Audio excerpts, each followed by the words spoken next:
Hello everyone. So last video में हमने अपने ऑक्टाहेड्रल एंड टेट्राहेड्रल वॉइड्स के बारे में पढ़ा था।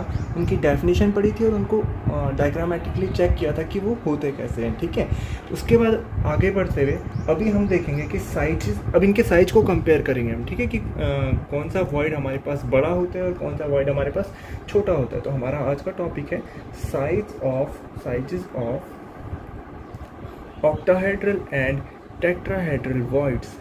ठीक है, इनके साइजेस को हम चेक कर रहे हैं कि कौन सा वॉइड हमारे पास बड़ा होता है। ठीक है, जो वॉइड क्या था, जो खाली स्पेस हमारे पास क्यूबिक लैटिस में हमारे पास जो खाली स्पेस बच जा रहा है ना, एटम्स को जब हम रख रहे हैं तो जो खाली स्पेस हमारे पास बच जा रहा है उसको हम वॉइड बोल रहे थे। ठीक है, तो अभी हम चेक करेंगे कि ऑक्टाहेड्रल एंड टेट्राहेड्रल वॉइड्स में से कौन सा वॉइड हमारे पास बड़ा होता है और कौन सा छोटा होता है। ठीक, तो देखो इनके साइज़ को कंपेयर करने के लिए, ऑक्टाहेड्रल एंड टेट्राहेड्रल वॉइड्स के साइज़ को कंपेयर करने के लिए हम पहले इनको रिलेट करते हैं, इनका रिलेशन निकालते हैं। किसके साथ रिलेशन निकालेंगे हम? जैसे पहले हम ऑक्टाहेड्रल वॉइड का निकाल लेते हैं। ठीक है, relationship between radius of octahedral void, radius of octahedral void जिसको कि हम स्मॉल r से डिनोट कर रहे हैं, एंड रेडियस ऑफ एटम,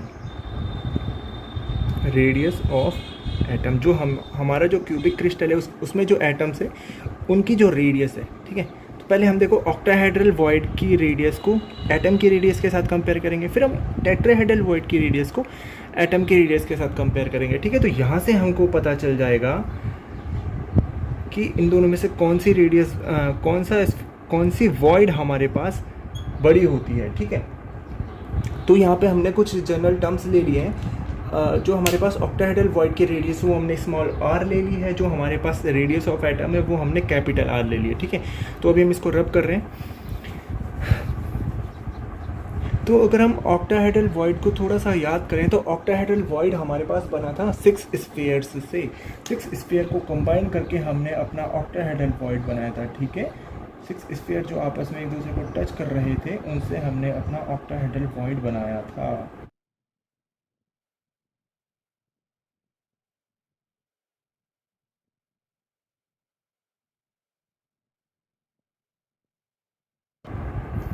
जिस तरीके से देंगे चारों के चारों आइटम्स सेम साइज की। ठीक है, और सबकी रेडियस भी सेम है हमारे पास, इन सब की रेडियस क्या है, सेम है। ठीक है, देखो ये वॉइड कैसे होता, 6 स्फीयर से बना था ना, 4 स्फीयर तो ये एक स्फीयर यहाँ पे ऊपर से और एक स्फीयर बिलो द प्लेन होगा। ठीक है, तो इन 6 स्फीयर से मिलके हमारे पास क्या बन जा रहा था, ऑक्टाहेड्रल। जो बीच का वॉइड है, बीच में जो खाली स्पेस बनेगा ना, यहाँ पे ऊपर से बॉल रखेंगे और नीचे से भी बॉल होगी, तो बीच में जो एक खाली स्पेस बनेगा इस स्पेस को हम क्या बोल रहे हैं, ये जो बीच में खाली स्पेस बना ना, ये वाला स्पेस, ये बीच में जो खाली स्पेस बन रहा है इस स्पेस को क्या बोल रहे हैं हम, इस स्पेस को बोल रहे हैं ऑक्टाहेड्रल वॉइड। तो इसी की रेडियस हम निकालेंगे। ठीक है, इसकी मतलब ये ऑक्टाहेड्रल वॉइड की रेडियस और ये जो एटम्स है इनके रेडियस के बीच में हम रिलेशन फाइंड करने वाले हैं। तो इनको हम कंबाइन कर लेते हैं। ये हमारे पास क्या हो जाएगा, यूनिट सेल का। जब हम इनको कंबाइन कर रहे थे तो क्या बन रहा था हमारे पास, क्यूबिक क्लोज पैकिंग बन रही थी ना, यूनिट सेल क्यूब बन रहा था। ठीक है, तो वही है। अब देखो नोटेशन दे देते हैं, ये ए, ये बी, ये सी और ये डी। ठीक है, और यहाँ से यहाँ तक का जो ये यहाँ से यहाँ तक क्या हो जाएगी, इसकी रेडियस हो जाएगी कैपिटल आर, और यहाँ से यहाँ तक भी इसकी क्या हो जाएगी, कैपिटल आर। ठीक है, यहाँ तक समझ पा रहे हो आप? और ये जो सेंटर वाला पोर्शन है, यहाँ से लेके यहाँ तक ये स्मॉल आर, फिर यहाँ से लेके यहाँ तक स्मॉल आर, यानी कि 2r। ठीक है, क्लियर है आपको? यहाँ से यहाँ तक इसकी रेडियस, फिर यहाँ से यहाँ तक भी इसकी रेडियस, तो r प्लस r कितना हो जाएगा आपके पास, 2r हो जाएगा। क्लियर हुआ आपको यहाँ तक? आई होप आपको आप लोग क्लियरली देख पा रहे होंगे डायग्राम से ही। जो हमारा सारे एटम्स हैं, एटम्स की रेडियस कैपिटल R, यहाँ पे हम इनको नोटेशन दे देते हैं। रेडियस ऑफ एटम कितनी है हमारे पास, रेडियस ऑफ एटम से हमारे पास कैपिटल R। ठीक है, और जो हम पे रेडियस ऑफ ऑक्टाहेड्रल वॉइड है, ऑक्टाहेड्रल जो बीच वाला वॉइड है उसकी रेडियस कितनी है, स्मॉल r। ठीक है, ये नोटेशन हम भूलेंगे नहीं। तो इन दोनों के बीच में हमको रिलेशन निकालना है। और ये जो यूनिट सेल हमारे पास बीच में बन रहा है इसकी लेंथ हो जाएगी हमारे पास, कितना ले रहे थे हम, लेंथ ऑफ यूनिट सेल कितना ले रहे हैं हम, बार बार small A, length of unit cell कितना ले रहे हैं हम, यूनिट सेल ले रहे हैं हम स्मॉल ए। ठीक है, ये हमारे पास कुछ नोटेशंस हैं जो अभी हम अपने डेरिवेशन में यूज़ करने वाले हैं। अब देखो इस डायग्राम में हमारे पास ये जो राइट एंगल ट्रायंगल है, in right angle triangle A B C, ये जो ए बी सी है यहाँ पे जो राइट एंगल बना रहा है, यहाँ पे ए बी कितना है हमारे पास, और ए बी कितने, ए बी क्या है यूनिट सेल की लेंथ, और बी सी भी क्या है यूनिट सेल की लेंथ, और इन दोनों की वैल्यू कितनी हो जाएगी हमारे पास, स्मॉल ए। ठीक है, तो देखो हमको तो क्या निकालना है, कैपिटल आर स्मॉल आर के बीच में रिलेशन, तो यानी कि हमको ए सी फाइंड करना होगा। ठीक है, तो on applying Pythagoras theorem, on applying Pythagoras theorem अगर हम लगाएंगे तो हमारे पास ए सी इक्वस टू कितना आ जाएगा, A C square equals to A B का स्क्वायर प्लस बी सी का स्क्वायर, यहाँ तक आ जाएगा हम पे। तो फिर ए सी इक्वस टू कितना हो जाएगा हमारे पास, अंडर रूट ए बी कितना है हमारे पास, स्मॉल ए, यानी कि ए का स्क्वायर प्लस ए का स्क्वायर, यानी कि रूट टू इंटू ए। क्लियर है यहाँ तक, ए सी की वैल्यू कितनी आ गई हमारे पास, ए सी आके हमारे पास √2 इंटू ए √2 के बाहर है। ठीक है, √2 ए पे नहीं है, तो इसको हम मान लेते हैं इक्वेशन 1। तो अभी अगर मैं आपसे बोलूं कि हमारे पास अगर ए सी अपॉन ए बी आपको निकालना है तो वो कितना हो जाएगा, ए सी की वैल्यू कितनी आई हम पे, √2 ए, और ए बी की वैल्यू कितनी आई हम पे, अच्छा इसको इक्वेशन 1 नहीं मानते अभी, ए बी की वैल्यू कितनी है हमारे पास गिवन ए। ठीक है, तो यहाँ से ए से ए कैंसिल हो जाएगा, यानी कि ए सी अपॉन ए बी की वैल्यू हमारे पास आ जाती है √2/1। यहाँ तक आपको क्लियर है, ये हमारे पास हो जाती है इक्वेशन 1। ठीक है, इसको मान लेते हैं इक्वेशन नंबर 1, हम इसको मान लेते हैं। ठीक है, उसके बाद ये तो हो गया हमारे पास, हमने राइट एंगल ट्रायंगल को लेके इनका रिलेशन निकाला। हमको तो आर और आर के, कैपिटल आर और स्मॉल आर के बीच में रिलेशन निकालना था। तो चलो ठीक है, अभी हम इनका रिलेशन निकालते हैं। ठीक है, अगर हम एक रिलेशन ये आ गया हम पे ए सी अपॉन ए बी का। अभी अगर मैं आपसे पूछूं कि आर के टर्म्स में बताओ ए सी की वैल्यू कितनी हो जाएगी हमारे पास, ए सी ये वाली लेंथ है ना, यानी कि कैपिटल आर प्लस ये बीच में 2r, फिर प्लस ये कैपिटल आर, देख पा रहे हो, ये पहले कैपिटल आर, फिर ये बीच वाला 2r, फिर ये कैपिटल आर, यानी कि हमारे पास ए सी की वैल्यू हो जाती है 2r प्लस, हमारे पास ए सी की वैल्यू हो जाती है 2r प्लस 2r। क्लियर है यहाँ से, और फिर से हम ए बी की वैल्यू निकालते हैं। ऑल्सो ए बी की अगर मैं आपसे वैल्यू पूछूं आर के टर्म्स में, ये जो ए बी की वैल्यू थी वो तो ए के टर्म्स में थी, ए बी की वैल्यू आप मुझे बताइए आर के टर्म्स में। देखो यहाँ से लेके यहाँ तक रेडियस हो गई ना, ये पूरा एक ही सर्कल तो है, यहाँ से यहाँ तक अगर आर है तो यहाँ से यहाँ तक भी क्या होगा, कैपिटल आर होगा, और यहाँ से लेके यहाँ तक भी क्या हो जाएगा, कैपिटल आर। तो क्या ए बी को हम आर प्लस आर लिख सकते हैं, क्या हम ए बी को आर प्लस आर लिख सकते हैं, बिल्कुल लिख सकते हैं। तो ए बी इक्वल टू कितना हो जाएगा हमारे पास, 2r हो जाएगा। क्लियर है यहाँ से, फिर हम ए सी अपॉन ए बी कर लेते हैं, A C upon A B, A C upon A B कितना हो जाएगा हमारे पास, 2r plus 2r upon 2r। ठीक है, यहाँ तक क्लियर है आपको। ए सी अपॉन ए बी की हमारे पास दो वैल्यूज़ आ रही हैं, एक हमारे पास ए सी अपॉन ए बी की वैल्यू आई √2/1, और दूसरी हमारे पास ए सी अपॉन ए बी की ये वैल्यूज़ आ गई। ठीक है, अब इन दोनों वैल्यूज़ को हम सॉल्व करते हैं तो हमारे पास हमारा रिलेशन आएगा। अब इसको हम ड्रॉप कर लेते हैं, इसकी ज़रूरत नहीं पड़ेगी। ठीक है, ए सी अपॉन ए बी की ये वैल्यूज आ गई, ए सी अपॉन ए बी की ये वैल्यूज आ गई। तो ए सी अपॉन ए बी की दोनों वैल्यूज़ को हम इक्वेट कर सकते हैं क्या, इक्वेटिंग इक्वेशन 1 एंड 2 को इक्वेट कर लेंगे तो क्या हो जाएगा हमारे पास, 2r plus 2r upon 2r √2/1। ठीक है, तो देखो इसको हम अलग अलग लिख सकते हैं, 2r upon 2r plus 2r upon 2r equals to √2, ऐसे लिख सकते हैं। ये तो कट जाएगा हमारे पास, ये 2 से 2 भी कट जाएगा, तो ये क्या बन जाता है हमारे पास, ये बन जाता है 1 plus r upon r equals to √2। ठीक है, इसको हम आगे सॉल्व करते हैं तो ये क्या हो जाएगा, r upon r equals to √2 - 1। ठीक है, √2 - 1, ठीक है। तो इसको हम ब्रैकेट में कर लेते हैं। अब आपको √2 की वैल्यू पता होनी चाहिए। √2 = होता है हम पे 1.414, ठीक है। √2 की वैल्यू क्या होती है हम पे 1.414। तो ये R = हो जाएगा हम पे R/R = हो जाएगा 1.414 - 1, यानी कि 0.414। इससे हमारे पास क्या रिलेशन निकल के आ जाता है, यहाँ से हम पे रिलेशन निकल के आ जाता है R = 0.414 times of capital R। यहाँ से जो हमारे पास ऑक्टाहेड्रल वॉइड की रेडियस है वो कितनी निकल के आ जाती है, वो 0.414 times of radius of atom, यानी कि रेडियस ऑफ एटम के आधे से भी कम है ये वैल्यू। ये जो ऑक्टाहेड्रल वॉइड का जो रेडियस होगा ना, ऑक्टाहेड्रल वॉइड जो बीच में बना है इसकी जो रेडियस होगी ये हमारी एटम के रेडियस के आधी भी नहीं है, आधे से भी छोटी है 0.4। अगर 0.5 होती तो आधी हो जाती, ये 0.414 है, यानी कि ऑक्टाहेड्रल वॉइड की रेडियस एटम की रेडियस के हाफ से भी छोटी होती है, ठीक है। तो आगे बढ़ते हैं। अब हम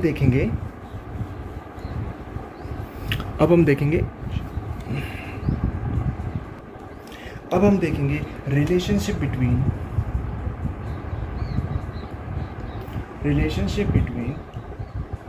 रेडियस ऑफ टेट्राहेड्रल वॉइड। फिर से हम इसको स्मॉल r से डिनोट कर रहे हैं, स्मॉल r से, एंड रेडियस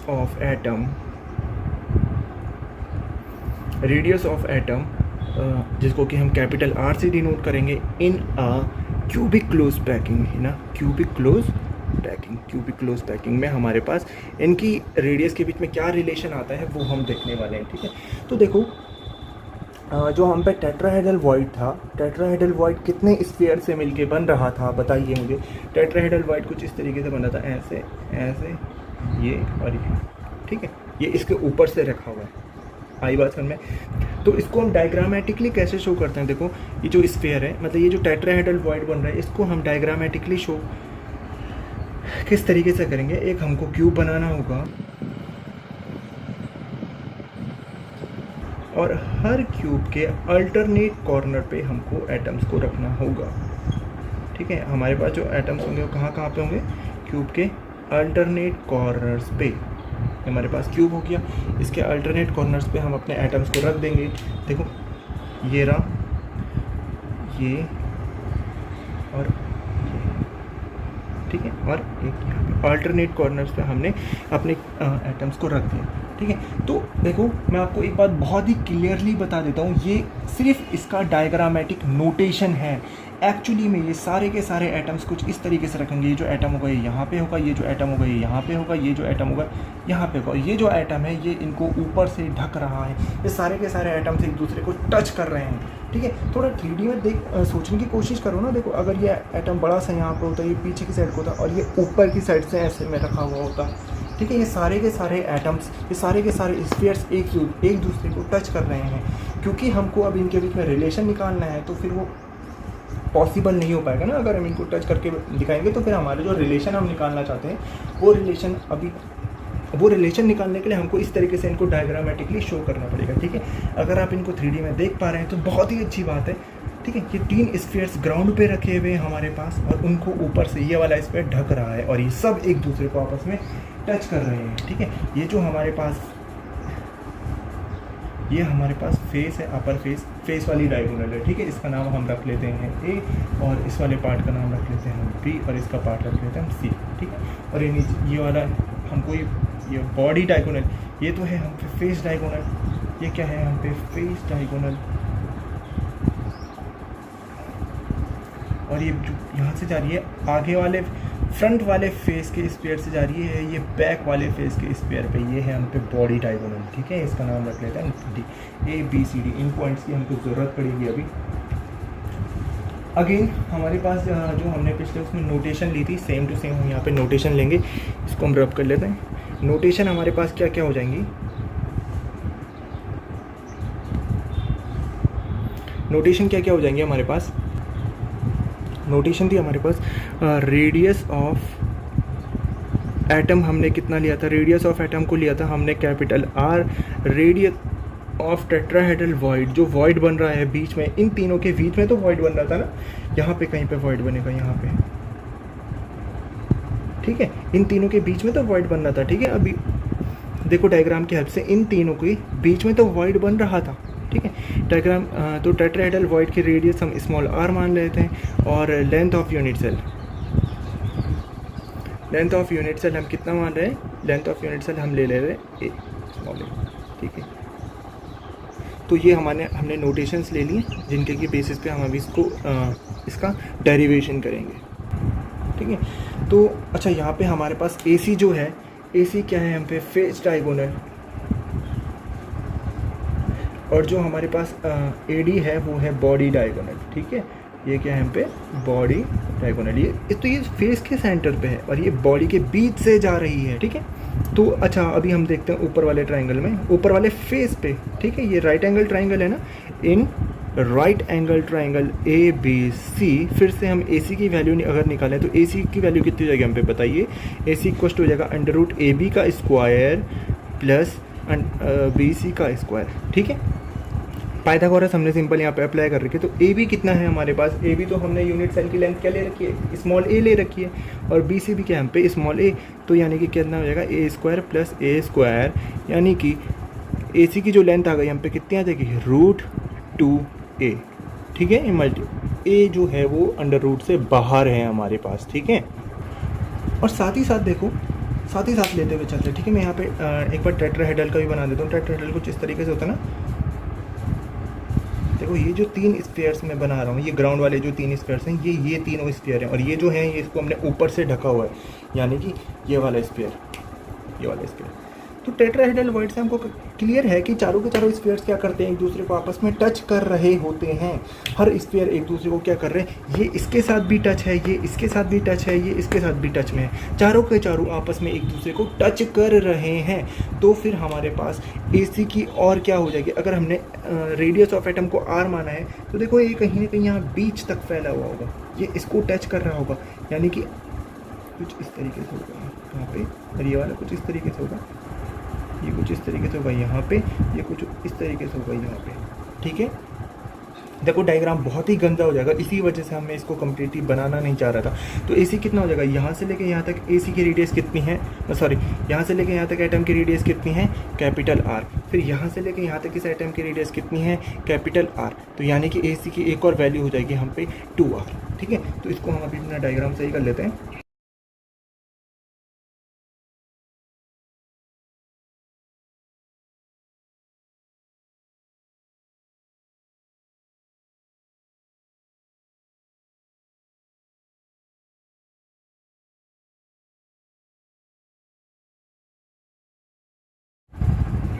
ठीक है, तो ये था हमारे पास, यहाँ से हमारे पास AC की 2 वैल्यू हो गई, AC की वैल्यू √2a आ गई, AC की वैल्यू हमारे पास कितनी आ गई 2R आ गई, ठीक है। तो अगर हम AC की इन दोनों वैल्यूज़ को आपस में कंपेयर कर लें तो हमारे पास कितना आ जाएगा 2R इक्वल्स टू √2a, यानी कि अगर हम R की बात करें तो R इक्वल्स टू कितना हो जाएगा √2/2 टाइम्स ऑफ a, ठीक है। क्लियर है यहाँ तक, इसको हम मान लेते हैं इक्वेशन 1, ठीक है। अभी हम इसको रब कर लेते हैं, ये इक्वेशन 1 हमारे पास इंपॉर्टेंट है, डायग्राम हमारे पास इंपॉर्टेंट है, बाकी चीज़ों को हम अभी रब कर लेते हैं, ठीक है। यहाँ पे कैपिटल R क्या है, capital R is the radius of atom, ये जो एटम्स हैं इनकी रेडियस है, और स्मॉल r क्या है हमारे पास, स्मॉल r है ये जो हमने बीच में अपना टेट्राहेड्रल वॉइड बना रखा है ना, इसकी रेडियस है, यहाँ से यहाँ तक r, यहाँ से यहाँ तक r, तो यानी कि टोटल कितना हो जाएगा 2r हो जाएगा, ठीक है। और a क्या है हमारे पास, यूनिट सेल की लेंथ है हमारे पास। क्लियर है यहाँ तक आपको। तो ये हमारे पास एक रिलेशन आ गया, कैपिटल R इक्वल्स टू, इसको हम यहाँ पे नोट डाउन कर लेते हैं, capital R equals to √2/2 times of a, ये हमने इक्वेशन 1 मान रखी थी, ठीक है। इसको रब कर लेते हैं। अब देखो फिर से हमको अब हमको ये वाला ट्राइंगल लेना पड़ेगा, इन राइट एंगल ट्राइंगल ACD, ठीक है, क्योंकि हमको अब इन स्मॉल आर और कैपिटल आर के बीच में भी तो रिलेशन निकालना है, ठीक है। और स्मॉल आर और कैपिटल आर के बीच में रिलेशन सिर्फ तब ही निकल सकता है अगर हम अपने ये वाले ट्रायंगल को कंसीडर करें, ठीक है। तो ये जो राइट एंगल ट्रायंगल है ACD, यहाँ पे अगर मैं आपसे पूछूं कि AD की वैल्यू कितनी होगी तो हमारे पास AD स्क्वायर इक्वस टू कितना हो जाएगा, AD स्क्वायर इक्वस टू हो जाएगा हम पे AC का स्क्वायर प्लस CD का स्क्वायर, यानी कि AD की जो वैल्यू हो जाएगी हम पे वो हो जाएगी अंडर रूट AC की वैल्यू कितनी है हमारे पास, AC की वैल्यू कितनी है, आप वीडियो को रिवाइंड करके देखिए। अभी थोड़ी देर पहले हमने AC की वैल्यू निकाली थी √2a, ठीक है। ये वाला जो हमने रिलेशन सॉल्व करा था ना, वहाँ पे हमने AC की वैल्यू कितनी निकाली थी, √2a, ठीक है। तो AC की वैल्यू कितनी हो जाएगी हम पे अंडर√2a का स्क्वायर यहाँ पे हमको करना है, प्लस CD कितना है हमारे पास, A का स्क्वायर। तो AD इक्वस टू कितना हो जाएगा हमारे पास अंडर√2a का स्क्वायर प्लस A का स्क्वायर, यानी कि अंडर√3a। ये हमारे पास क्या हो जाएगा, AD की वैल्यू होगा। AD इक्वस टू कितना है हमारे पास, √3a, ठीक है। यहाँ तक क्लियर है आपको, ठीक है। तो ये हमारे पास आ गई AD की वैल्यू। अगर अभी मैं आपसे पूछूं इस डायग्राम की हेल्प से कि आप मुझे बताइए AD इस डायग्राम की हेल्प से, अच्छा देखो इसको हम फिलहाल रब कर रहे हैं, AD की वैल्यू आ गई हम पे √3 है ना, AD आ रखा है हम पे, AD की वैल्यू आ रखी है हम पे √3a, ठीक है। इसको भी हम रख लेते हैं, ठीक है। अभी यहाँ से देखो ये बॉडी डायगोनल है, AD क्या है हमारे पास, AD क्या है हमारे पास, AD है हमारे पास बॉडी डायगोनल, ठीक है। अगर मैं आपसे AD/2 की वैल्यू पूछूं, AD/2 कितना होगा हमारे पास, तो देखो यहाँ से यहाँ तक हमारे पास AD है, डायग्राम से देखो, हाँ यहाँ से लेके यहाँ तक हमारे पास, यहाँ से लेके यहाँ तक हमारे पास AD है। तो AD का हाफ कितना हो जाएगा, ये AD का हाफ हो जाएगा ना, क्या समझ पा रहे हैं आप, ये AD का हाफ हो जाएगा, ये वाला पोर्शन AD का हाफ है, क्या आप देख पा रहे हैं, ये वाला जो पोर्शन है AD का हाफ है, ठीक है। तो AD/2 की वैल्यू को क्या मैं R+R लिख सकता हूँ, AD/2 यानी कि AD का हाफ कितना है, यहाँ तक है AD का हाफ, तो क्या मैं इसको ये R+R लिख सकता हूँ, क्या मैं AD की वैल्यू को यहाँ से यहाँ तक ये AD का हाफ है, ये वाला पोर्शन क्या है AD का हाफ, तो क्या यहाँ से लेके यहाँ तक R है और यहाँ से लेके यहाँ तक R है, क्या AD/2 को मैं R+R लिख सकता हूँ, बिल्कुल लिख सकता हूँ। तो AD की वैल्यू कितनी हो गई हमारे पास, R+R, AD/2 की वैल्यू हाफ ऑफ AD कितना हो जाएगा हम पे, R+R, ठीक है। यहाँ तक समझिए आप, अगर यहाँ तक आप समझ गए हो तो फिर तो अब कुछ भी नहीं बचा। तो हमारे पास R+R की वैल्यू कितनी आ गई, AD/2, ठीक है। और AD की वैल्यू अभी हमने कितनी निकाली थी, √3a, तो R+R की वैल्यू कितनी हो गई, √3a/2, क्लियर है यहाँ तक। R+R की वैल्यू कितनी हो गई हमारे पास, √3a/2। अब हमें इस डायग्राम की ज़रूरत नहीं है, ठीक है। R+R की वैल्यू कितनी हो गई हमारे पास, √3a/2। तो इसको हम मान लेंगे अपना इक्वेशन 2, ठीक है। तो अब देखो इक्वेशन 1 क्या थी हमारे पास, यहाँ पे इक्वेशन 1 हमने थोड़ी देर पहले निकाली थी। इक्वेशन 1 थी हमारे पास R = √2a/2, ये तो थी हमारे पास इक्वेशन 1, है ना, यहाँ पे हमने लिखी हुई थी। इक्वेशन 1 कितनी थी हम पे, R = √2a/2 और R+R की हम पे क्या वैल्यू हो गई, √3a/2, ठीक है। ये थी हमारे पास इक्वेशन 1 और ये आ गई हमारे पास इक्वेशन नंबर 2। डिवाइड कर दीजिए दोनों को, हमको यहाँ से क्या करना है, R और स्मॉल r के बीच में रिलेशन निकालना है, ठीक है। तो ये A से 1 कट जाएगा हमारे पास, है ना, A को हटानी है हमें, तो डिवाइड कर लेते हैं, dividing equation 2 by equation 1। Equation 2 को हम इक्वेशन 1 से डिवाइड कर लेते हैं, तो कितना आ जाएगा हम पे, R+R, ये तो हम पे फर्स्ट सेकंड वाली इक्वेशन है, इसको डिवाइड करना है हमने फर्स्ट इक्वेशन से, यानी कि R = इसकी वैल्यू कितनी है हम पे, √3/2a डिवाइडेड बाय √2a/2। तो ये A से तो A कटा, 2 से 2 कटा, तो R+R/R = कितना हो जाएगा हम पे, √3/2। ये कट के कितना हो जाएगा, 1 हो जाएगा। तो R = √3/2 - 1 हमारे पास हो जाएगा। तो अब ये हमारे पास सिंपल मैथमेटिकल कैलकुलेशन है, जिसको कि आप बड़ी ही आसानी से सॉल्व कर सकते हैं। √3 की वैल्यू होती है, मैं आपको यहाँ पे वैल्यू गिवन कर देता हूँ। √3 की वैल्यू होती है हम पे 1.73 1.73 लिखते हैं वैसे, या फिर 1.732 लिखते हैं, ठीक है।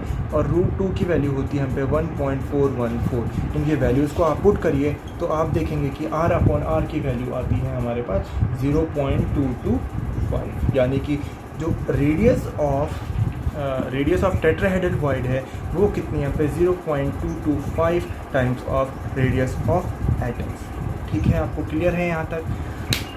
तो हम इन दोनों वैल्यूज़ को समराइज़ करते हैं एक टेबल में, फिर देखते हैं कि हमने क्या देखा।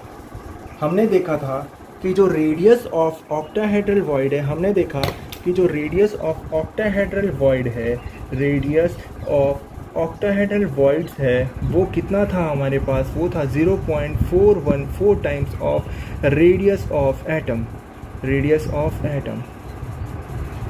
ठीक है, और हमने देखा रेडियस ऑफ जो टेट्राहेड्रल वॉइड है, रेडियस ऑफ टेट्राहेड्रल वॉइड है वो कितना निकल के आता है हमारे पास 0.225 times of radius of atom. तो यहाँ से हमको बहुत ही क्लियरली दिख रहा है कि जो रेडियस ऑफ ऑक्टाहेड्रल वॉइड है, रेडियस ऑफ ऑक्टाहेड्रल वॉइड है वो क्या होती है, ज़्यादा होती है हमारे पास रेडियस ऑफ टेट्राहेड्रल वॉइड से। रेडियस ऑफ टेट्राहेड्रल वॉइड से रेडियस ऑफ ऑक्टाहेड्रल वॉइड क्या होती है, ज़्यादा होती है। यहाँ से हमको क्लियरली पता चलता है कि octahedral voids size of octahedral voids is greater than size of tetrahedral voids in CCP, in cubic close packing की हम ये बात कर रहे थे। ठीक है, ये दो हमारे पास सिंपल से रिलेशन आ जाते हैं जो कि JEE और नीट के पॉइंट ऑफ व्यू से बहुत ही ज़्यादा इम्पॉर्टेंट है, बहुत ज़्यादा इम्पॉर्टेंट। ये दोनों रिलेशन JEE और नीट में कई बार पूछे गए हैं क्वेश्चंस में। ठीक है, डायरेक्ट क्वेश्चन नहीं आता तो किसी क्वेश्चंस के बीच में ये लोग फंसा लेते हैं इस रिलेशन से, कई बार डायरेक्ट क्वेश्चंस भी आए हैं। ठीक है, तो ये दोनों रिलेशन बहुत ज़्यादा इम्पॉर्टेंट है। बोर्ड के पॉइंट ऑफ व्यू से ये वाला रिलेशन भी इम्पॉर्टेंट है। आई होप आपको ये वीडियो समझ में आई होगी। So if there are any queries, any doubts related to the topic, please let me know in the comment section. Thank you.